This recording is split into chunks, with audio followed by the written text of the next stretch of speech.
wal mu'min huwallazi yakhafullaha ta'ala bi jami'i jawarihi. Dan orang yang beriman yang takut kepada Allah dengan seluruh anggota badannya.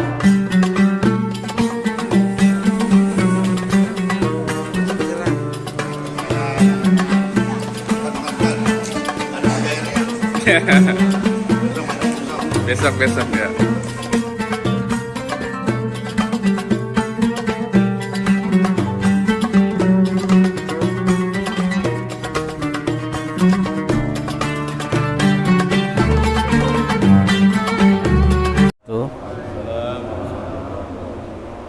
Alhamdulillahirabbil alamin wal aqibatu lil muttaqin wala udwana illa 'alal zalimin. Wassalatu wassalamu ala sayyidina Muhammadin asyrafil anbiya wal mursalin wa ala alihi washabihi ajmain, amma ba'd. Bapak dan saudara-saudara sekalian, alhamdulillah wa syukrulillah, Allah telah memberikan taufik hidayah, kesehatan dan rezeki kepada kita sehingga kita dapat sholat subuh berjamaah di samping sholat fajar 2 rakaat. Mudah-mudahan kesemuanya ini mendapat pahala yang besar dari Allah Subhanahu wa ta'ala. Amin ya rabbal alamin. Sebelum kita mulai kajian kitab, terlebih dahulu kita baca suratul Fatihah. Jadi muadzin kita ini saudara Arwan ya, Arwan bin Hanafi. Hari ini, pagi ini akan melakukan operasi hernia di Rumah Sakit Islam Sukapura. Kita doakan mudah-mudahan operasinya berjalan lancar, aman dan selamat, serta cepat pulih kembali ya. Sehingga dia bisa azan seperti biasa sebagai muadzin subuh di masjid ini. Bihadziniyah al-Fatihah. A'udzubillahi minasyaitonirrajim. Bismillahirrahmanirrahim. Alhamdulillahirabbil alamin arrahmanir rahim maliki yaumiddin iyyaka na'budu wa iyyaka nasta'in ihdinas siratal mustaqim siratal ladzina an'amta 'alaihim ghairil maghdubi 'alaihim waladdallin amin. Ya, kajian subuh kita ya mulai Jumat ini itu ada panduan kitab namanya Mukasyafatul Qulub karya Imam Ghazali ya. Silakan bagi yang punya itu dibawa. Ini Ustaz Kahfi sudah bawa ya. Silakan bagi yang muda-muda. Kalau yang belum punya itu bisa dibeli di kitab Asghar 80.000 cash ya, nggak boleh ngutang. Silakan ya. Nanti kita baca di sini. Ini pun bacanya kita secara poin-poin aja, pointer-pointer yang kita anggap penting. Apa sih isinya Mukasyafatul Qulub? Mukasyafah itu artinya mengungkap tabir sesuatu dalam hati ya. Tujuannya apa? Tujuan kita untuk mendekatkan diri kepada Allah Subhanahu wa ta'ala. Jadi mendekatkan diri secara tepat sesuai dengan syariat dan akidah Islam. Karena banyak orang yang mendekatkan diri tidak sesuai dengan syariat Islam ya. Dia pergi ke gunung, bersemedi dan lain sebagainya. Itu enggak tepat. Apa yang dimaksud mendekatkan diri sesuai dengan syariat dan akidah Islam. Siapa itu Imam Ghazali? Imam Ghazali adalah salah satu imam dari mazhab Syafi'i di bidang tasawuf, di bidang akhlak ya. Karena itu silakan ya dibuka bagi yang membawa kitab. Saya bacanya nggak lama-lama Pak, sebab kalau lama-lama nasi uduknya takut keburu dingin ya. Mungkin 10 menit saja ya, saya baca. Ya, silakan yang membawa kitab itu dilihat halaman ya, halaman 6. Saya harus pakai kacamata dulu.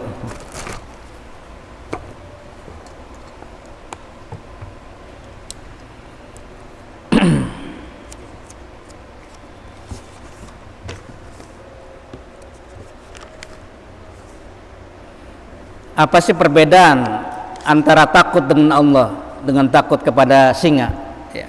Mal farqu bainal khaufi minal asadi wal khaufi minallah. Apa perbedaan takut? Kalau kita takut dengan singa kita paranin atau kita jauhin? Kita jauhin ya. Kita jauh sejauh-jauhnya Jangan coba pada deket-deket singa lagi takut, apalagi kalau lagi lapar. Ya. Tapi bagaimana takut dengan Allah? Dengan mendekatkan diri kepada Allah Subhanahu wa Ta'ala. Itu bedanya. Ya. Jadi kalau kita takut kepada Allah, kita mendekatkan diri kepadanya. Bagaimana caranya? Dengan menjalankan apa yang diperintahkan dan meninggalkan apa yang dilarang. Nah, itu. Sedangkan al-khawfu minal asad, kita harus lari sejauh-jauhnya. Jadi yang dibahas dalam kitab ini pertama adalah al-khawfu minallah. Bagaimana cara takut kepada Allah dan apa ciri-cirinya.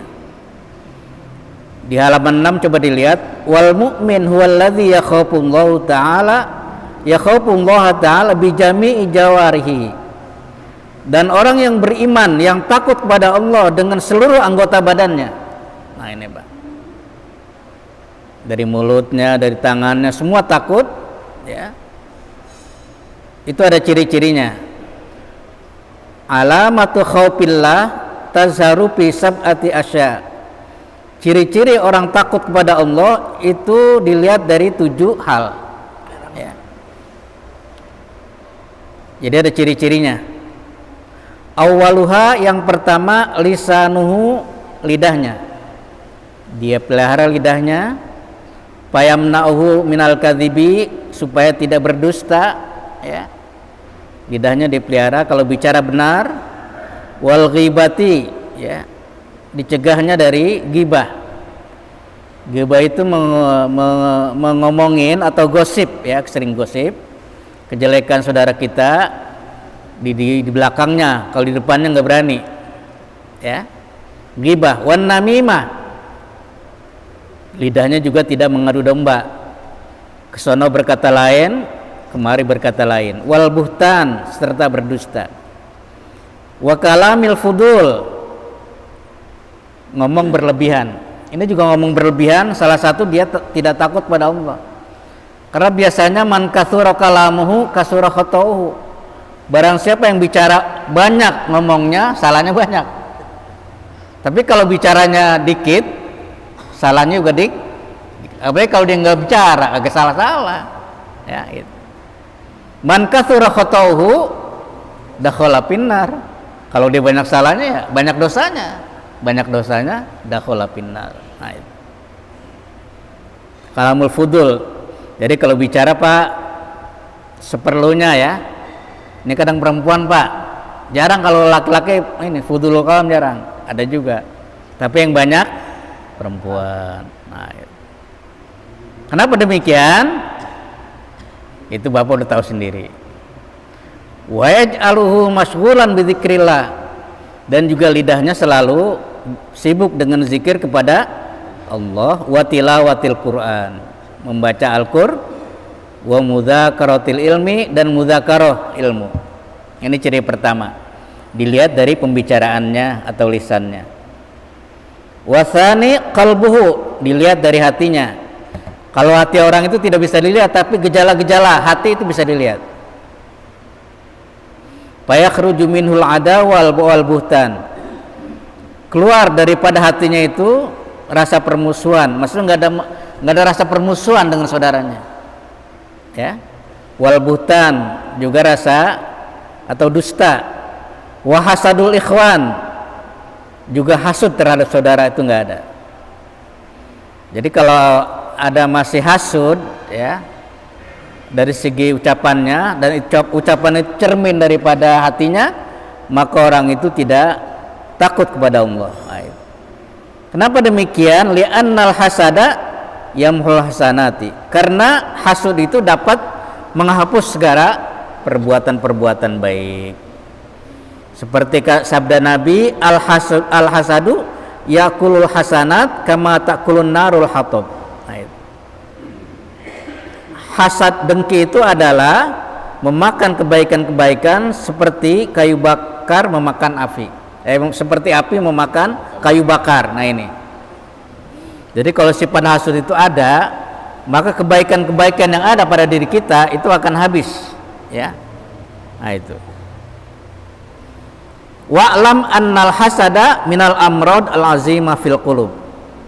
Ketahuilah bahwa hasud salah satu penyakit hati yang sangat berat. Ya. Jadi penyakit hati Pak itu termasuk hasud ya.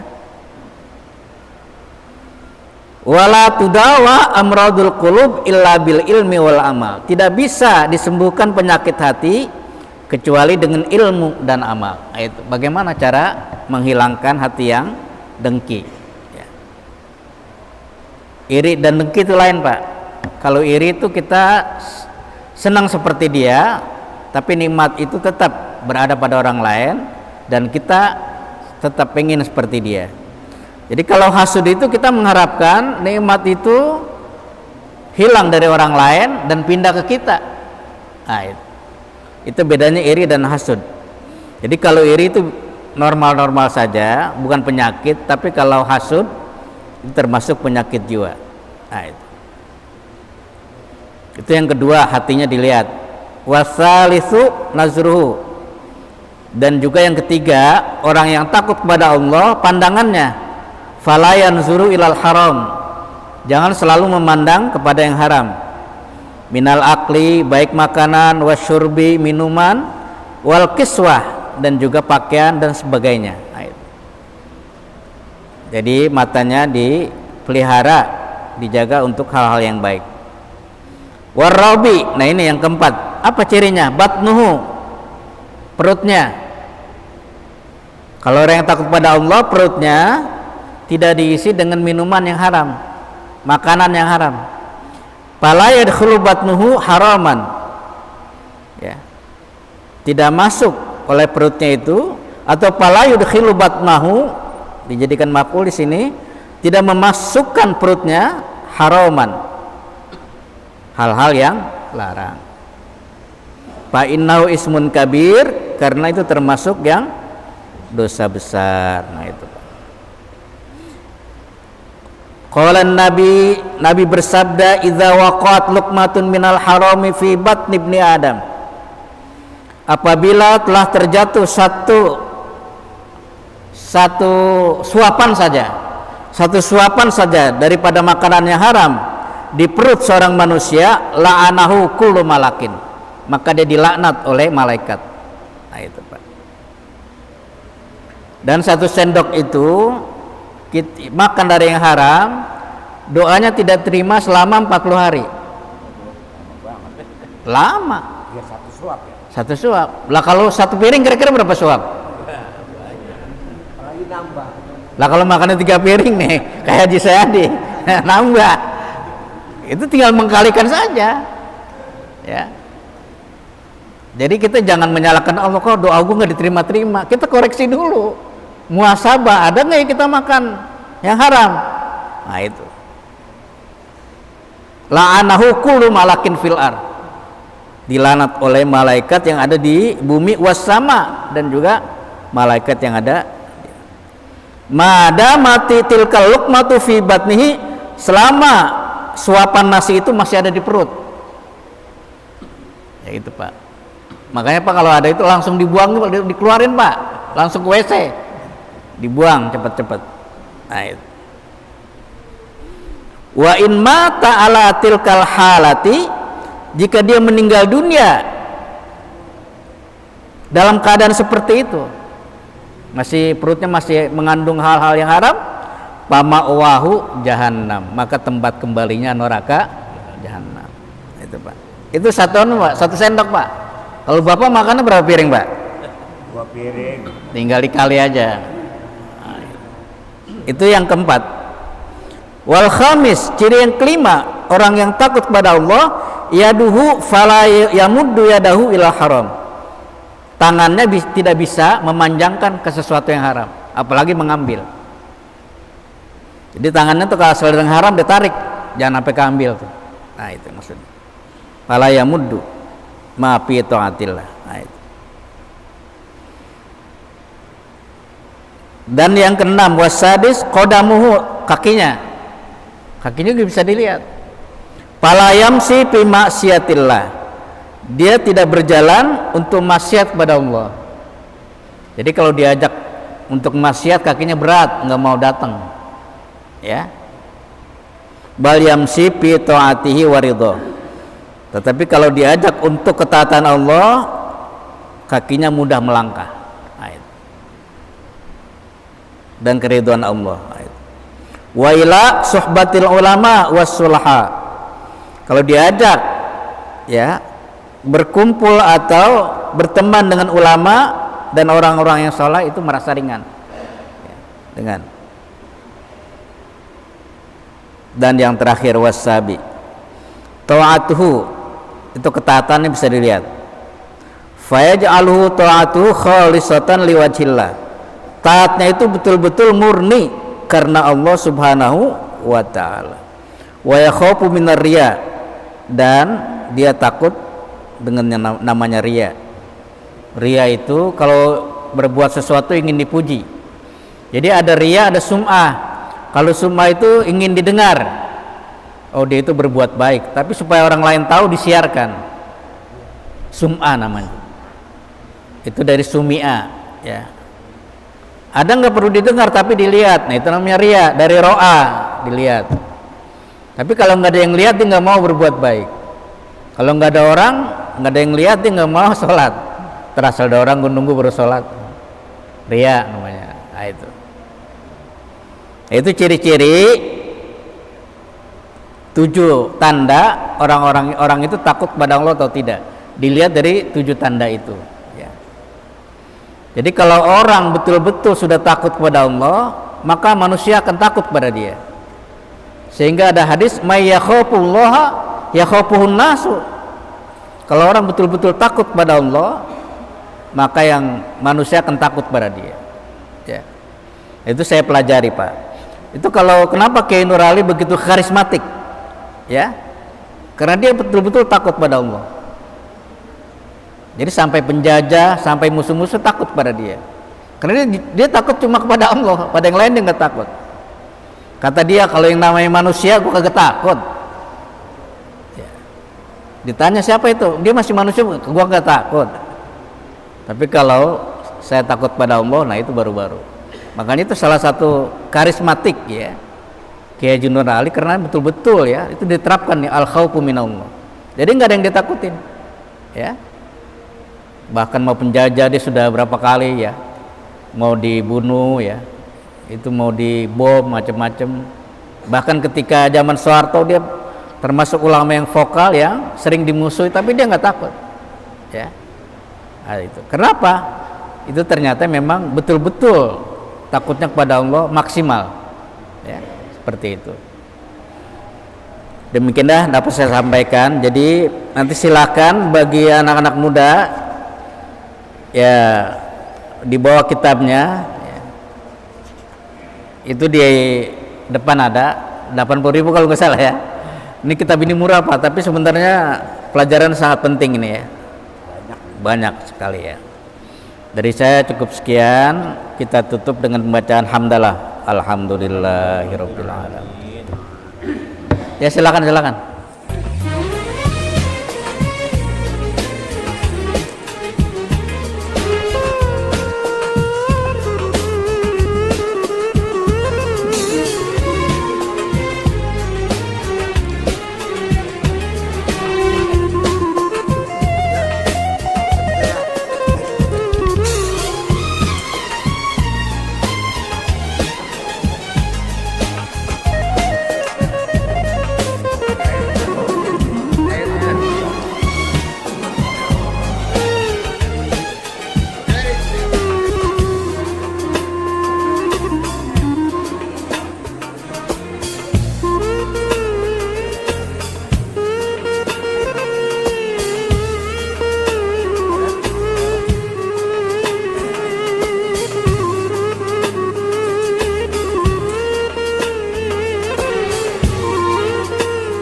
besok ya.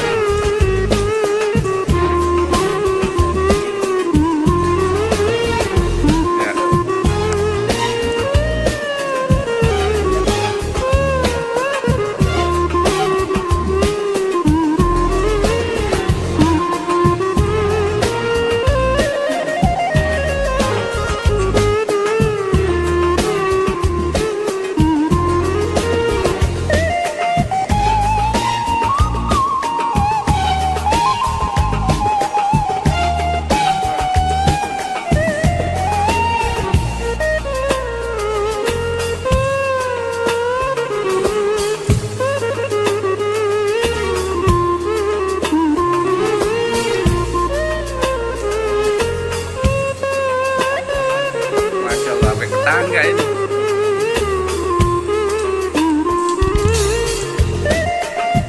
kasih. Terima kasih. Terima kasih.